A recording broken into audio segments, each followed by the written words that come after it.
Hello everyone, मेरा नाम है निधि। आपका बहुत बहुत स्वागत है आपके अपने YouTube channel CUT civil step में। आज हम बिजनेस स्टडीज का बुक जो 2 है आपको पता है आपके बिजनेस स्टडीज में 2 पार्ट्स हैं, पार्ट 1 एंड पार्ट 2। तो आपकी जो सेकंड बुक है जो कि आपके पार्ट 2 है, उसके चैप्टर्स आज से हम स्टार्ट करने वाले हैं। तो उसमें सबसे पहला चैप्टर जो है उसका नाम है फाइनेंशियल मैनेजमेंट। ये बहुत ही इंपॉर्टेंट चैप्टर है और ये बहुत ही लॉन्ग चैप्टर है, इसलिए इसको बहुत अच्छे से आपको करके जाना है इसमें से, क्योंकि आपको एग्जाम में काफ़ी क्वेश्चंस देखने को मिलते हैं। इसमें ऐसे ऐसे टॉपिक्स हैं जो थोड़े से टेक्निकल भी हैं। देखो, अभी जो आपने पार्ट 1 किया है, जो बुक 1 है आपकी, उसमें जितने भी चैप्टर्स करे हैं उसमें कुछ ऐसे टेक्निकल टर्म्स वगैरह नहीं थी, इजी ही था सब कुछ। बट जो इस बुक से रिलेटेड सारे चैप्टर्स हैं वो थोड़े से टेक्निकल हैं, वो थोड़े से आपको अच्छे से समझने हैं। तो ये वाली वीडियो जो है वो बहुत इंपॉर्टेंट है और आज से जितने भी ये इस बुक्स के चैप्टर्स हम करने वाले हैं वो सारे ही आपके लिए समझने के लिए बहुत ही ज़्यादा इंपॉर्टेंट है। तो चलो स्टार्ट करते हैं। सबसे पहले हम इस चैप्टर का क्या देखेंगे, इंडेक्स देखेंगे कि हमारा जो है क्या क्या टॉपिक इसमें कवर होता है।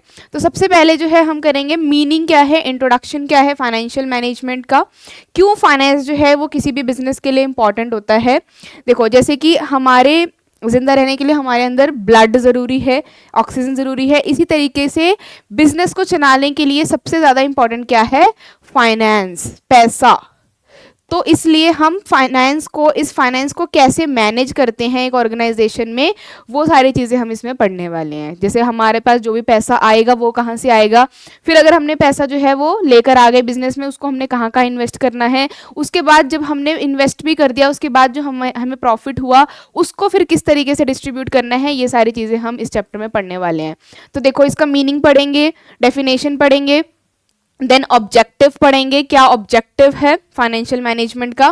देन इसमें सबसे इंपॉर्टेंट जो आपका टॉपिक है वो आता है फाइनेंशियल डिसीजन।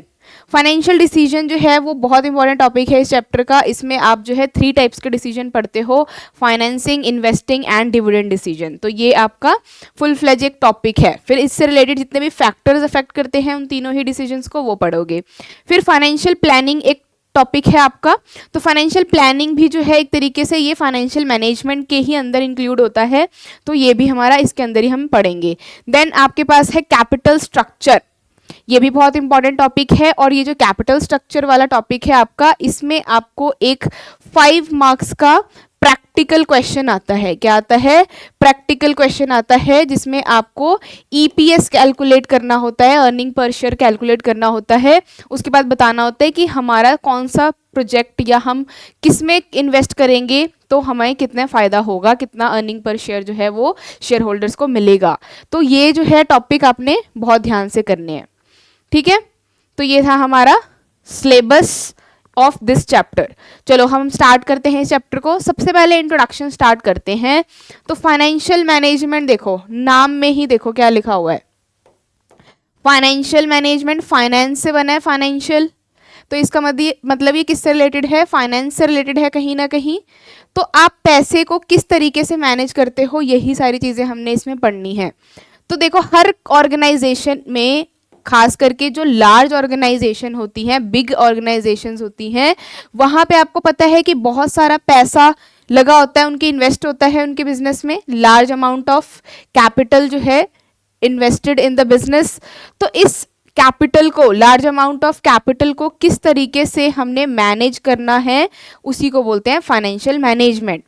अब अगर कोई मैनेज करने वाला ही नहीं होगा, पैसा आ रहा है, कहाँ कहाँ इन्वेस्ट हो रहा है, कहाँ कहाँ पे हम कितना कितना पैसा लगा रहे हैं, उससे कितना प्रॉफिट आ रहा है, तो ऐसे तो फिर बिजनेस जो है वो लॉस फेस करेगा। इसलिए हम एक अलग से डिपार्टमेंट बना देते हैं फाइनेंशियल मैनेजमेंट का, जो फाइनेंस को मैनेज करता है। तो इसके अंदर बेसिकली 3 चीज़ें ही आती हैं आपकी, फाइनेंसिंग डिसीजंस आते हैं या फाइनेंशियल डिसीजंस आते हैं आपके, जो फाइनेंस मैनेजर को लेने होते हैं। तो ये कौन कौन से डिसीजंस होते हैं आपके, फाइनेंसिंग डिसीजन होता है एक तो, देन आपका जो है इन्वेस्टिंग डिसीजन होता है, एंड लास्ट जो है वो डिविडेंड डिसीजन होता है। तो ये 3 डिसीजंस होते हैं जो आपके फाइनेंशियल मैनेजमेंट के अंदर आते हैं, जो इंपॉर्टेंट है और इस चैप्टर में हम डीप में एंड पूरा ही हम अच्छे से पढ़ने वाले हैं with examples and with factors.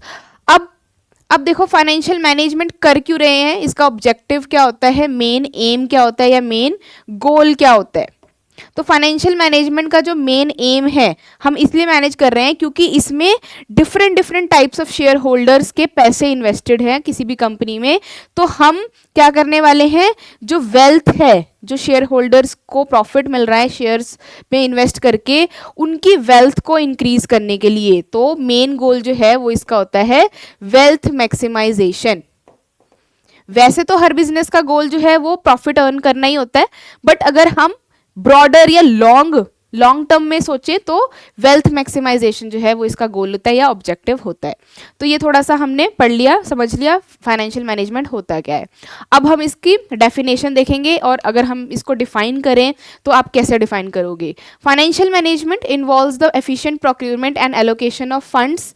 तो फाइनेंशियल मैनेजमेंट में क्या होता है, प्रोक्योरमेंट का मतलब होता है कैसे आपने पैसा इकट्ठा करना है। अब जब आप कोई भी बिजनेस स्टार्ट कर रहे हो, कोई भी कंपनी स्टार्ट करने वाले हो, तो ऐसा तो नहीं है कि आपके पास ऑलरेडी बहुत सारे पैसे पड़े हुए हैं, नहीं। तो कुछ पैसे आपके पास खुद सेविंग से पड़े होते हैं, कुछ जो है वो आप क्या करते हो, लोन लेते हो, या फिर आप शेयर्स वगैरह इशू करके लोगों से पैसा लेते हो। तो यहाँ पे यही है फाइनेंशियल मैनेजमेंट का काम। और फिर जब आपने प्रोक्योर कर लिया, जब आपने पैसा लेकर आ गए बिजनेस में, उसके बाद उस पैसे को खर्च कैसे करना है, किस तरीके से एलोकेट करना है, डिस्ट्रीब्यूट कैसे करना है। जैसे आपके पास 5 लाख रुपए आपने जो है वो लेकर आ गए, सोर्स किसी से भी ले गए, लोन ले लिया आपने 5 लाख का, तो इस 5 लाख को कहाँ कहाँ खर्च करना है, कितना कितना कहाँ पे खर्च करना है, ये भी सारा फाइनेंशियल डिपार्टमेंट का ही काम होता है। नेक्स्ट है, this includes managing the flow of funds and making strategic decisions about fund sourcing. कहाँ से फंड लेकर आना है, फंड सोर्सिंग का मतलब क्या है, कहाँ से फंड लेकर आना है, कहाँ से पैसा लेकर आना है।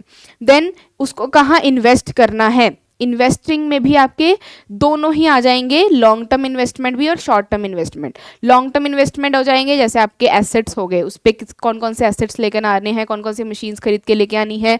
शॉर्ट टर्म एसेट्स हो जाएंगे आपके, जैसे कि आपके जो करंट एसेट्स होते हैं, स्टॉक हो गया आपका, then cash and cash equivalent, bank balance, ये सारा। फिर उसको डिस्ट्रीब्यूट कैसे करना है, जो आप प्रॉफिट अर्न करोगे शेयर होल्डर्स के साथ। ठीक है, तो फाइनेंशियल मैनेजमेंट जो है वो बहुत ही इंपॉर्टेंट आपका एक डिपार्टमेंट होता है किसी भी ऑर्गेनाइजेशन में। अब हम करेंगे definitions given by some authors, famous authors.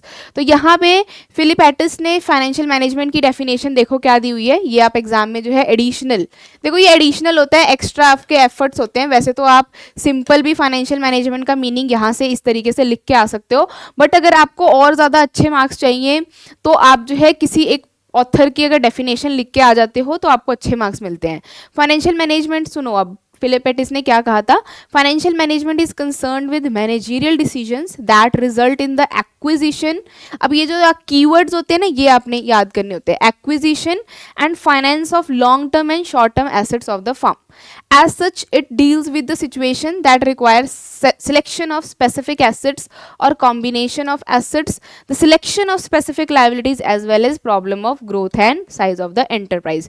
तो फाइनेंशियल मैनेजमेंट में देख रहे हो आप लोग कि कितनी सारी चीज़ें आ रही हैं, तो एक ये बहुत ही ज़्यादा वाइडर कंसेप्ट कह सकते हो। ये कोई छोटा मोटा काम नहीं है, छोटा मोटा कंसेप्ट नहीं है, ये बहुत ही वाइड कंसेप्ट है। ठीक है, इसी के अंदर फाइनेंशियल प्लानिंग भी आ जाती है आपकी। नेक्स्ट है, financial management involves the application of general management principles to a particular financial operation. ये हॉवर्ड एंड अपटन ने डेफिनेशन दी है। ठीक है, चलो अब हम पढ़ेंगे इसकी इंपॉर्टेंस क्या है ना। जब इसके अंदर इतनी सारी चीज़ें आ रही हैं तो इसका मतलब ये बहुत ही इंपॉर्टेंट होगा ऑर्गेनाइजेशन के लिए। अब ये क्यों इंपॉर्टेंट है, किस तरीके से इंपॉर्टेंट है, वो पॉइंट्स हम करने वाले हैं। तो यहाँ पे सबसे पहला पॉइंट है आपके पास size and composition of fixed assets. अब यहाँ पे फिक्स एसेट्स की बात हो रही है, तो डिसीजंस यहाँ पे हम किस तरीके के लेते हैं कि आपने अपना कैपिटल, आपके पास जो पैसा है उसको फिक्स एसेट्स में, कौन से फिक्स एसेट्स में इन्वेस्ट करना है, कौन सा मशीन खरीदना है, आपका बिजनेस किससे रिलेटेड है, हम कौन सी मशीनरी खरीदेंगे तो हमें प्रॉफिट होगा, वो डिसीजन लेना फाइनेंशियल मैनेजर का काम होता है। तो फिक्स एसेट्स में जो है वो किस तरीके से पैसा इन्वेस्ट करना है, ये सारी चीज़ें क्योंकि फाइनेंशियल मैनेजर कर रहा है इसलिए फाइनेंशियल मैनेजमेंट इंपॉर्टेंट है। और फिक्स एसेट्स आपको पता है लॉन्ग टर्म के लिए होते हैं, ऐसा तो नहीं है आपने जो है मशीन्स आज खरीद ली फिर कल फिर से खरीद रहे हो, वो लॉन्ग टर्म के लिए 20 साल 25 साल, ठीक है, ऐसे चलती हैं। इसलिए जब ये इतने लॉन्ग टर्म से रिलेटेड डिसीजन है तो ये इंपॉर्टेंट होगा। नेक्स्ट है इसी तरीके से फिक्स एसेट्स की बात करी, उसी तरीके से करंट एसेट्स की भी बात करेंगे। फाइनेंशियल मैनेजमेंट डिसीजन जो है वो आपके करंट एसेट्स को भी डिसाइड करता है कि आपने कितना कैश लेकर आना है, कितना आपके पास लिक्विड फॉर्म में कैश होना चाहिए। लिक्विड फॉर्म में मतलब आप जिस मतलब जो आपके पास कैश है, करेंसी है। देन कितना आपके पास रिसीवेबल है, कितना आपने जो है बिल रिसीवेबल आपके पास पड़ा हुआ है, कितनी इन्वेंट्री आपने लेकर आनी है, ये सारी चीज़ें जो हैं वो आपका फाइनेंशियल मैनेजर डिसाइड करता है, इसलिए ये इंपॉर्टेंट है। नेक्स्ट है long term and short term fund allocation. अब देखो आपने किस तरीके से जो है वो पैसा लेकर आना है। जैसे अभी मैंने बोला आपको, आप अगर कोई भी बिजनेस स्टार्ट कर रहे हो तो आपके पहले से तो पैसे होंगे नहीं, तो आपके पास दो ऑप्शन होते हैं, या तो आप शेयर इशू कर दो, डिबेंचर्स इशू कर दो, या फिर आप क्या कर सकते हो बैंक से जाके लोन ले सकते हो, है ना, यही दो ऑप्शन है। तो आपने कितना पैसा लोन से लेकर आना है, कितना पैसा शेयर्स के थ्रू इशू करना है, ये सारी चीज़ें भी वही डिसाइड करते हैं। तो the balance between long term and short term funding is determined by the financial management policies. तो ये सारी चीज़ें यही लोग डिसाइड करते हैं। Firms with a long term outlook में प्रेफर लॉन्ग टर्म फाइनेंसिंग।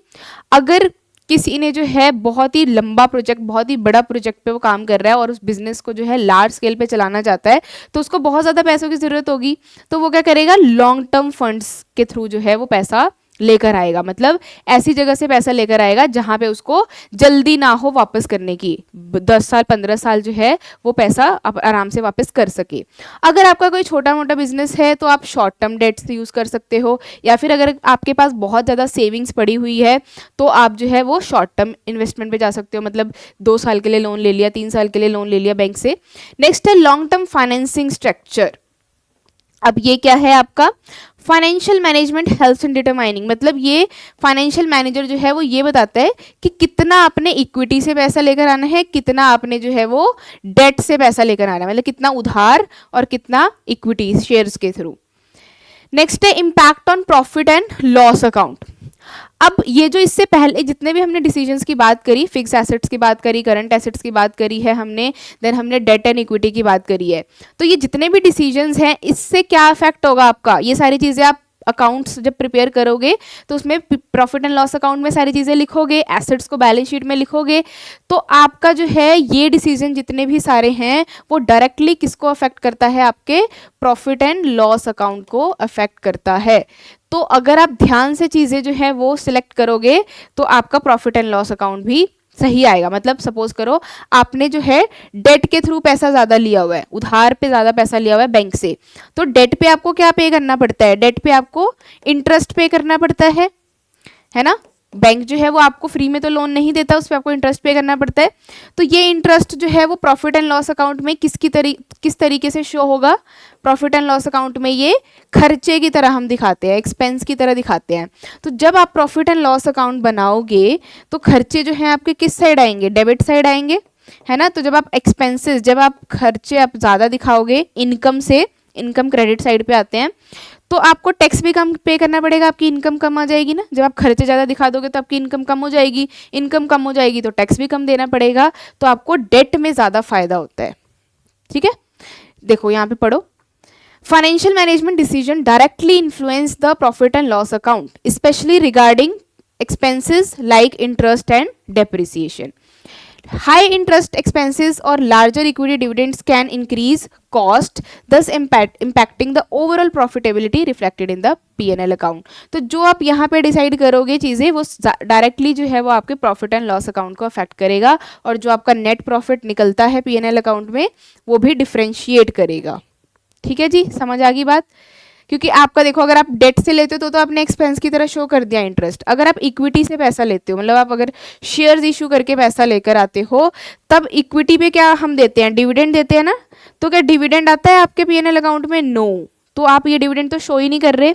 ये डिविडेंड तो हम जब प्रॉफिट निकाल देते हैं, टैक्स पे कर देते हैं, उसके बाद लोगों को देते हैं, शेयर होल्डर्स को देते हैं। तो यहाँ पे इसलिए ये हमें इतना फ़ायदा नहीं करता। अब हम करेंगे ऑब्जेक्टिव्स ऑफ फाइनेंशियल मैनेजमेंट। तो देखो यहाँ से एक एमसीक्यू आता है ऑब्जेक्टिव से, तो यहाँ पे कंफ्यूज करने के लिए आपको जो है 3-4 चीजें दी होती है जो हमें सारी सही लगती हैं। सबसे पहले आपको ऑब्जेक्टिव में दिया होता है प्रॉफिट मैक्सिमाइजेशन, जो कि बिल्कुल सही भी है, बट ये आपने आंसर नहीं मार्क करके आना। अगर आपको ऑप्शन में दिया होगा what is the objective of financial management from the following options, तो आपने प्रॉफिट मैक्सिमाइजेशन नहीं करके आना, आपने क्या मार्क करके आना है, वेल्थ मैक्सिमाइजेशन। किसकी वेल्थ मैक्सिमाइजेशन? शेयर होल्डर्स की। यही चीज जो है ध्यान रखनी है, जो मैं आपको क्लास में बताती रहती हूँ वो आपने नोट डाउन करते रहना है, ठीक है। तो यहाँ पे वेल्थ मैक्सिमाइजेशन शेयर होल्डर्स का ये मेन ऑब्जेक्टिव होता है फाइनेंशियल मैनेजमेंट का। तो अगर आपको ऑप्शन में ये दोनों ऑप्शन दिखे तो आपने ये सिलेक्ट करना है। अगर आपको ऑप्शन में ये नहीं गिवन, वेल्थ मैक्सिमाइजेशन नहीं गिवन, तो आप प्रॉफिट मैक्सिमाइजेशन कर सकते हो, ठीक है जी। और भी ऑब्जेक्टिव होते हैं इसके, एलोकेशन, एक्विजिशन, बट मेन जो है वो आपका वेल्थ मैक्सिमाइजेशन ही होता है। तो यहाँ पे प्राइमरी ऑब्जेक्टिव देखो, अब प्राइमरी एम जो होता है फाइनेंशियल मैनेजमेंट का वो होता है शेयर होल्डर्स की वेल्थ को इंक्रीज करना। अभी हम बार बार बात कर रहे हैं शेयर होल्डर्स की वेल्थ, इसका मतलब क्या है कि जो वो शेयर पे इन्वेस्ट कर रहे हैं उस पे उनको कितना रिटर्न मिल रहा है उसको बोलेंगे शेयर होल्डर्स वेल्थ। जो हम ये जो अर्निंग पर शेयर निकालते हैं ना, जो हम आगे कैलकुलेट करना सीखेंगे, इसी की बात हो रही है, इसको इंक्रीज करना। नेक्स्ट है it means maximisation of market value. ये हो गया मार्केट वैल्यू, इक्विटी शेयर्स की आपकी वैल्यू कितनी है, कितनी अर्निंग हो रही है शेयर पे इन्वेस्ट करने पे। जैसे आपने शेयर्स कहीं पर, आप अगर आपको नॉलेज हो स्टॉक मार्केट की, तो वहाँ पे आप शेयर्स में इन्वेस्ट करते हो, फिर आपकी जो है डिमांड एंड सप्लाई के अकॉर्डिंग मार्केट अप डाउन जाती रहती है। तो अगर आपका बिजनेस सही चल रहा है और आपका जो है मार्केट भी सही है, डिमांड भी पूरी आ रही है आपके प्रोडक्ट की, तो आपके शेयर का प्राइस बढ़ता रहता है, वही है शेयर होल्डर्स की वेल्थ। नेक्स्ट है अदर ऑब्जेक्टिव क्या है? To procure sufficient funds for the organisation. तो देखो मेन प्राइमरी तो यही है आपका वेल्थ मैक्सिमाइजेशन। और भी कुछ ऑब्जेक्टिव हैं, वो है सबसे पहला कि कहाँ से पैसा लेकर आना है, how to procure sufficient fund. तो देखो इतना भी पैसा नहीं लेकर आना कि वेस्ट हो जाए, क्योंकि अगर आप पैसा उधार लेकर आओगे तो आपको चुकाना भी तो है, आपको उस पर इंटरेस्ट भी तो पे करना है, या आपको डिविडेंड भी तो देना पड़ेगा। तो जितनी रिक्वायरमेंट है तो ऑप्टिमम करो, ऑप्टिमम यूटिलाइजेशन करो, हर चीज की वेस्टेज नहीं करनी, एडिक्वेट फंड लेकर आना जितनी हमें जरूरत है, और उसको अच्छे से यूटिलाइज करना है, ठीक है। जैसे कि सपोज करो आपने कुछ एक्स्ट्रा ही पैसे दे दिए हैं हर डिपार्टमेंट को, तो वो फिर उसको अच्छे से नहीं खर्च करेंगे, उतना ही पैसा सारे डिपार्टमेंट को आपने डिस्ट्रीब्यूट करना है जितना उनको ज़रूरत है। नेक्स्ट है to ensure safety of the funds, और जितने भी रिस्क वगैरह हैं उनसे भी आपने थोड़ा सा सही से इन्वेस्ट करना है, कि जिस बिजनेस में या जिस प्रोजेक्ट में आपको लगता है अच्छे रिटर्न मिलेंगे, तो आप रिटर्न ऑन इन्वेस्टमेंट वगैरह से कैलकुलेट कर सकते हो, फिर उसमें इन्वेस्ट करो। रिस्क को ट्राई करो कि आप मिनिमम हो, ठीक है, मिनिमम रिस्क लो। वैसे तो कहा जाता है maximum risk and maximum return, जितना ज़्यादा रिस्क लोगे उतना ही रिटर्न मिलता है, बट यहाँ पे आपको थोड़ा सा बैलेंस करके भी चलना होता है, ठीक है जी। चलिए अब हम आते हैं इस चैप्टर के सबसे इंपॉर्टेंट टॉपिक पे, जो कि है financial decisions. Most of the chapter is related to this topic. यही टॉपिक जो है आपको सबसे ज़्यादा इसमें मिलेगा, क्योंकि इसमें आपके 3 डिसीजंस आते हैं, और उन डिसीजंस को कौन से फैक्टर्स अफेक्ट करते हैं ये क्वेश्चन पक्का ही आना है। कोई भी आपसे डिसीजन एक पूछ लिया जाएगा और उसको कौन से फैक्टर्स अफेक्ट करते हैं वो पूछ लिया जाएगा, या फिर एमसीक्यूज भी यहाँ से बनते ही बनते हैं। तो आपने जो है क्या करना है, अब फ्लो चार्ट बनाना है एक, ठीक है, फ्लो चार्ट बनाना है साथ के साथ। सबसे पहला जो है वो होगा आपका फाइनेंसिंग डिसीजन। फाइनेंसिंग डिसीजंस में हम क्या करते हैं, ये डिसीजन लेते हैं कि पैसा आएगा कहाँ से, मतलब हम क्या डिसाइड करते हैं, सोर्स क्या होगा, सोर्सेज ऑफ फाइनेंस या सोर्सेज ऑफ फंड्स। तो हमारे पास 2 सोर्सेज होते हैं बेसिकली, या तो ओनर्स फंड होगा या फिर हमारा क्या होगा, इक्विटी के थ्रू, मतलब शेयर्स के थ्रू। नेक्स्ट जो हमारे पास डिसीजन है वो है आपका, पैसा आ गया, अब इसको इन्वेस्ट कहाँ करना है, इन्वेस्टिंग डिसीजन। आपने ये पैसा लेकर आ गए, अब इस पैसे को इन्वेस्ट कहाँ करना है, तो या तो आप लॉन्ग टर्म एसेट्स पे इन्वेस्ट करोगे या तो शॉर्ट टर्म।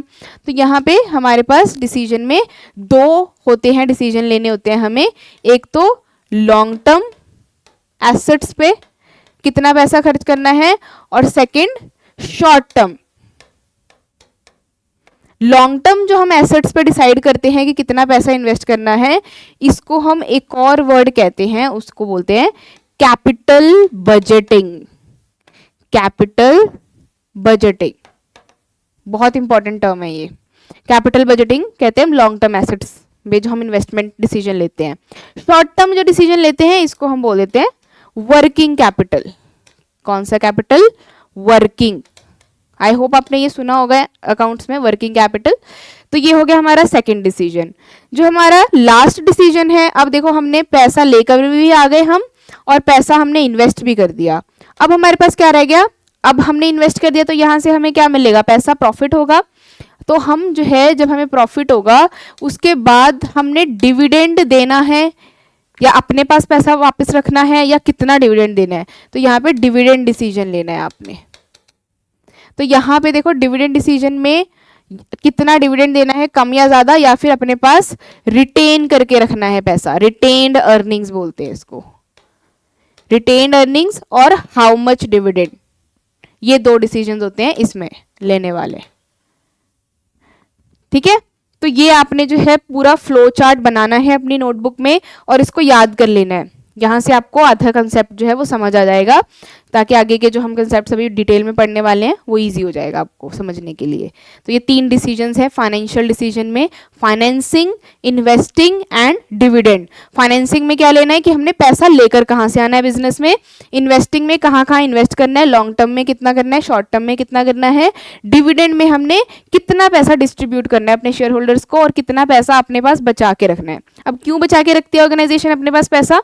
अगर आपने जो है अपना बिजनेस एक्सपैंड करना है, आपके पास अभी जो है एक ही प्रोडक्ट आप बेच रहे हो, आप फ्यूचर में चाहते हो कि हम एक और प्रोडक्ट बेचना चाहते हैं, तो उसके लिए पैसा भी चाहिए। तो आप जो आपके पास इस साल की प्रॉफिट है या अर्निंग है, उसी में से पैसा थोड़ा सा बचा सकते हो, तो आप उसको क्या बोल दोगे? Retained earnings. चलो अब हम आते हैं इन्वेस्टमेंट डिसीजन पे। तो यहाँ पे अभी मैंने बोला इन्वेस्टमेंट डिसीजन पे दो डिसीजन है आपके पास, capital budgeting and working capital. Capital budgeting and short term assets. तो अब देखो यहां पे कैपिटल बजटिंग की अगर हम बात करें, जो कि हमारा लॉन्ग टर्म एसेट्स पे डिसीजन है उससे रिलेटेड, तो क्योंकि यहां पे लार्ज अमाउंट इन्वॉल्व है, तो यहां पे आपका ये इंपॉर्टेंट डिसीजन हो जाता है। ठीक है, शॉर्ट टर्म एसेट्स पे आ जाएंगे, जैसे आप जो डेली के खर्चे हैं उस पर कितना पैसा खर्च करना है वो आ जाएगा।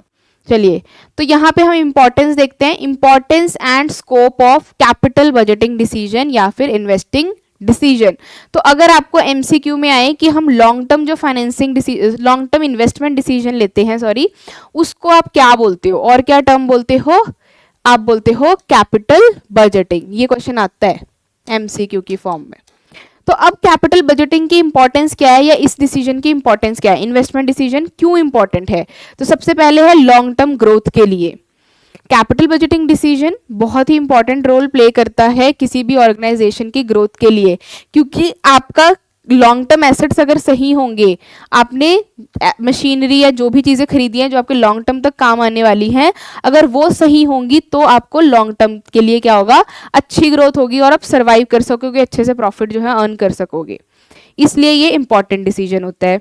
नेक्स्ट है लार्ज फंड इन्वॉल्व, क्योंकि यहाँ पे हम लॉन्ग टर्म एसेट्स की बात करते हैं तो वो महंगे होंगे, है ना, तो पैसा ज़्यादा इन्वॉल्व है उसमें, इसलिए ये इंपॉर्टेंट डिसीजन बन जाता है।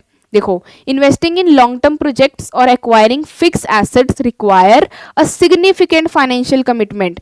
अब आपने इतनी महंगी महंगी मशीन्स खरीद ली, इतने महंगे महंगे जो है लैंड भी खरीद लिया, आपने सब कुछ खरीद लिया, उसके बाद अगर आप बोल दो कि अब ये बिजनेस नहीं चल रहा, तो आपका तो बहुत ज़्यादा नुकसान हो जाएगा, लैक्स में करोड़ों का नुकसान हो जाएगा। इसलिए आपने बहुत ही ध्यान से सिलेक्ट करना होता है कि हमने कौन से फिक्स एसेट्स पे, कौन से लॉन्ग टर्म एसेट्स पे इन्वेस्ट करना है पैसा अपना।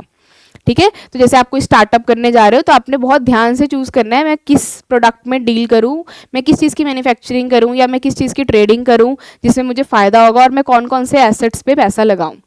N incorrect decision can lead to substantial financial waste. अगर आपका जो निर्णय है, डिसीजन है, गलत हो गया तो आपके बहुत सारे पैसे जो है वो डूब जाते हैं, है ना। होता है ना, कई बिजनेस जो है वो स्टार्ट होते हैं और 1-2 साल के बाद ही वो बंद भी हो जाते हैं। तो यही रीज़न होता है कि उन्होंने जो है सही से मार्केट को एनालाइज नहीं किया होता, सही से जो है उन्होंने एनालिसिस नहीं किया अपना भी, खुद का भी, कि हमारी क्या स्ट्रेंथ है, हमारी क्या वीकनेसेस है।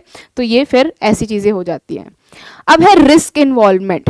तो जब भी आप किसी भी बिजनेस में, किसी भी प्रोजेक्ट में इन्वेस्ट करते हो तो उसका रिस्क ज़रूर देखो कि इसमें कितना % रिस्क है। तो देखो, capital budgeting decision carry considerable risk due to long period before returns are realize. तो हमेशा सोचो कि हम जो है अगर किसी प्रोजेक्ट पे इन्वेस्ट कर रहे हैं तो हमेशा ये सोचो कि जितना जल्दी उसमें हमारा रिटर्न आ जाए। देखो, कुछ साल तो जब आप बिजनेस स्टार्ट करते हो तो जितना आपने उसमें इन्वेस्ट किया ना पैसा, उसी को ही रिकवर करने में लग जाते हैं कुछ साल। तो उसके बाद 2-3 साल के बाद आप एक्चुअल में प्रॉफिट अर्न करना स्टार्ट करते हो। तो ऐसे ही बिजनेस में इन्वेस्ट करो जिसमें जल्दी से जल्दी आपको प्रॉफिट अर्न होना स्टार्ट हो जाए। The company must prepare to manage this risk until the investment begins to yield returns. Next है irreversible decision. अब जैसे कि आज आपने जो है बिजनेस स्टार्ट करने का सोचा, फिर धीरे धीरे आप प्लानिंग करोगे किस तरीके से चीज़ें खरीदनी है, क्या क्या करना है। तो आपने सारी चीज़ें खरीद ली, आपने फिक्स एसेट्स खरीद लिए, लैंड खरीद ली, मशीनरी खरीद ली, बिल्डिंग ले ली, आपने सारा कुछ खरीद लिया और सारा सेटअप कर दिया।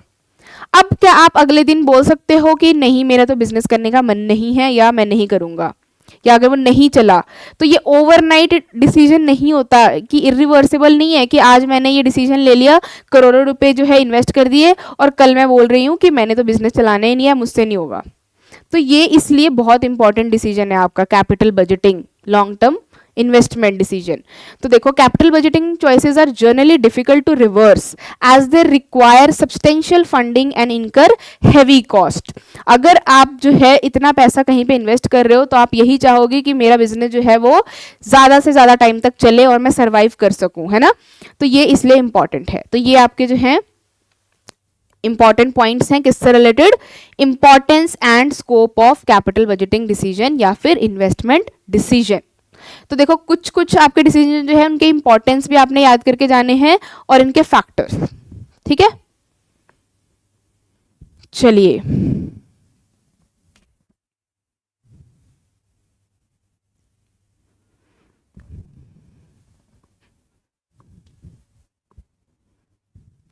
अब इसके सिर्फ हम फैक्टर्स कर लेते हैं, फैक्टर्स अफेक्टिंग इन्वेस्टमेंट डिसीजन, ठीक है। आज फैक्टर्स कौन से हैं ऐसे जो हमारे इन्वेस्टमेंट, लॉन्ग टर्म इन्वेस्टमेंट की बात हो रही है अभी ये, ठीक है, लॉन्ग टर्म इन्वेस्टमेंट डिसीजन को अफेक्ट करते हैं। मतलब किस बेसिस पे जो है हम ये डिसाइड करते हैं कि ये वाले फिक्स एसेट्स खरीदने हैं, कौन से फिक्स एसेट्स खरीदने हैं, कितना पैसा इन्वेस्ट करना है। तो सबसे पहला जो है आपके पास फैक्टर वो है cash flow from the project. तो आपने ऐसे प्रोजेक्ट में पैसा इन्वेस्ट करना है, ऐसे बिजनेस में पैसा इन्वेस्ट करना है जहां से आपको बहुत ही जल्दी पैसा आने लग जाए, ठीक है। जैसे कि देखो, when investing in a large project companies expect a steady cash flow to cover daily operational needs. वरना अगर आपने कहीं पे ऐसे पैसा इन्वेस्ट कर दिया, सपोज करो आपने जो है किसी ऐसी प्रोजेक्ट पे पैसा लगा दिया, 50 लाख रुपए जो है कहीं पे इन्वेस्ट कर दिए, और आपको पता है कि अब इस पे जो है डायरेक्टली मेरे को कब फायदा होगा, जब मैं 5 साल या 10 साल बाद जो है उस पैसे को निकालूंगा या निकालूंगी। तो इस ऐसी जगह पे आपने इन्वेस्ट नहीं करना है, हमेशा ऐसे ट्राई करना है कि जहां से आपको डेली कुछ ना कुछ कैश आता रहे, ठीक है। तो वहां पे इन्वेस्ट करो। नेक्स्ट है रिटर्न ऑन इन्वेस्टमेंट। फिर आपने कौन सा फैक्टर चेक करना है कहीं पे भी पैसा इन्वेस्ट करने से पहले, कि कितना उस पे मेरे को रिटर्न आ सकता है। तो इसके आपके पास फॉर्मूलाज होते हैं बहुत सारे, और इसके अलग से स्टैटिस्टिक्स होता है इसका पूरा, एंड आप जो है ये जाकर डाटा भी चेक कर सकते हो। इसके आप जो है अलग अलग सोर्सेज के थ्रू आप जाके इसको एनालाइज कर सकते हो। तो देखो यहाँ पे for instance selecting an investment proposal is anticipated rate of return. आपके पास 2 ऑप्शंस है, प्रोजेक्ट ए, प्रोजेक्ट बी। आपने प्रोजेक्ट ए पे कैलकुलेट किया रिटर्न ऑन इन्वेस्टमेंट, वो आपका आया 10%, बी पे किया आपका वो आया 12%। तो आप कहाँ पे इन्वेस्ट करो जहाँ पे 12% रिटर्न आ रहा है, ऑब्वियस सी बात है। नेक्स्ट है इन्वेस्टमेंट क्राइटेरिया। अब देखो यहाँ पे हमने बात कर ली कैश फ्लो प्रोजेक्ट की, यहाँ पे बात कर ली हमने रिटर्न ऑन इन्वेस्टमेंट की। तो सिर्फ ये दोनों फैक्टर तो मेन है, इसके बाद भी कुछ फैक्टर्स होते हैं जिसके बेसिस पे आपने पैसा इन्वेस्ट करना होता है। जैसे कि देखो अगर आपने कहीं पे बिजनेस करना है या कहीं पे भी आपने जो है अपना ऑर्गेनाइजेशन सेटअप करना है, तो आप कौन कौन से फैक्टर्स देखोगे, ये भी तो देखोगे ना कि वहाँ पे लेबर मिल भी पाएगी या नहीं और कितने रेट पे मिलेगी, वहाँ पे जो है मार्केट एरिया पास में है या नहीं, वहाँ पे जो हमारे कस्टमर्स होंगे कंज्यूमर्स होंगे वो उनकी डिमांड होगी भी कि नहीं। तो जितने भी अदर फैक्टर्स हैं वो भी दिमाग में रखने आपने। जैसे कि देखो अवेलेबिलिटी ऑफ लेबर हो गया, टेक्नोलॉजी, वहाँ पे टेक्नोलॉजी जो है वो हम यूज़ कर भी पाएंगे या नहीं, ठीक है, इनपुट्स, मशीनरी, देन ये सारी चीज़ें जो हैं ये भी बहुत इंपॉर्टेंट रोल प्ले करती है इन्वेस्टमेंट डिसीजन में। A finance manager must compare all the available option carefully to allocate the company's limited resources to most promising project। क्योंकि पैसा जो है वो बहुत इंपॉर्टेंट है ना, आपने इतनी मुश्किल से जो है उसको इकट्ठा किया है, आपने लोन लिया है, उस पर आप जो है इंटरेस्ट पे कर रहे हो, आपने शेयर्स इशू करे, उस पर आप डिविडेंड दोगे। तो जब ये इतना इंपॉर्टेंट पैसा है तो आपको सोच समझ के खर्च करना है ना। इवन आप अगर आपके पास जो है 500 रुपीज़ भी हो उसको भी आप सोच समझ के खर्च करना चाहिए आपको, उसको भी कि कहाँ पे कौन सी इंपॉर्टेंट चीज़ें पहले जो है मेरे पास वो मैंने खरीदनी है। तो आप पहले जो आपके पास बहुत ज़रूरी चीज़ होती है आप वही खरीदते हो, फिर जो आपके पास बच जाते हैं सेविंग उससे आप जो है वो कोई भी चीज़ खरीद लेते हो खाने के लिए या कहीं मूवी चले गए, है ना। तो इसी तरीके से आपका जो है बिजनेसमैन जो है वो अपने इतने इम्पॉर्टेंट क्रूशियल डिसीजन को लेने से पहले ये सारे फैक्टर्स ध्यान में रखता है, तभी वो इन्वेस्ट करता है, अदरवाइज वो नहीं करता इन्वेस्ट। ठीक है जी, तो ये आपने तीनों ही फैक्टर्स याद रखने हैं। इस वाले चैप्टर में सबसे ज़्यादा इंपॉर्टेंट यही टॉपिक्स है कि कौन से फैक्टर्स अफेक्ट करते हैं किस डिसीजन को। तो इसके याद कर लो, cash flow from the project, return on the investment and investment criteria. ठीक है, तो आज की क्लास में जो है वो हम सिर्फ इतना ही कंप्लीट करेंगे। नेक्स्ट क्लास में जो है हम नेक्स्ट डिसीजन पढ़ेंगे, उसको कौन से फैक्टर्स अफेक्ट करते हैं ये सारी चीज़ें पढ़ेंगे। तो इतना अभी आपने जो है वो समझना है, पढ़ना है और याद करना है। And if you are new to this channel तो आप जो है इस चैनल को सब्सक्राइब कर सकते हो, अपने दोस्तों के साथ जो है वो शेयर करिए। बहुत ही इंपॉर्टेंट चैप्टर्स हैं ये बिजनेस स्टडीज़ के, और ये थोड़े से टिपिकल भी हैं। खुद अगर आप पढ़ोगे तो कुछ आपको चीज़ें समझने में मुश्किल आएगी, जैसे कि फाइनेंशियल मैनेजमेंट एक तो चैप्टर हो गया आपका, एक फाइनेंशियल मार्केट हो गया, ये थोड़े से आपके टिपिकल से चैप्टर है, क्योंकि इसमें कुछ ऐसे टॉपिक्स हैं जैसे कि इस वाले में तो कैपिटल स्ट्रक्चर है एक आपका टॉपिक, और इसमें से प्रैक्टिकल पक्का ही आएगा। एंड आपका फाइनेंशियल मार्केट जो है उसमें भी आपका शेयर्स पे बेस्ड है ये बेसिकली कैपिटल मार्केट। तो ये सारी चीज़ें थोड़ी टेक्निकल टर्म्स हैं, वो आपको पढ़ना ही पड़ेगा। तो आप जो है हमारा टेलीग्राम चैनल ज्वाइन कर सकते हो, CUT सिविल स्टैप। यहाँ पे आपको जो है जितने भी यहाँ पे आपको क्लास में चीज़ें पढ़ाई जाती हैं उनकी आपको PDFs मिल जाती हैं, एंड एक्स्ट्रा मटेरियल जो है वो पढ़ने के लिए मिल जाता है। ठीक है, and if you like this session तो आप जो है इसको लाइक करिए एंड शेयर करिए अपने फ्रेंड्स के साथ। एंड इस पूरी जो सीरीज़ चल रही है आपकी CUT की एंड +2 बोर्ड की, इसको अच्छे से आपने देखना है। ठीक है, तो thank you for watching this session, take care and bye bye.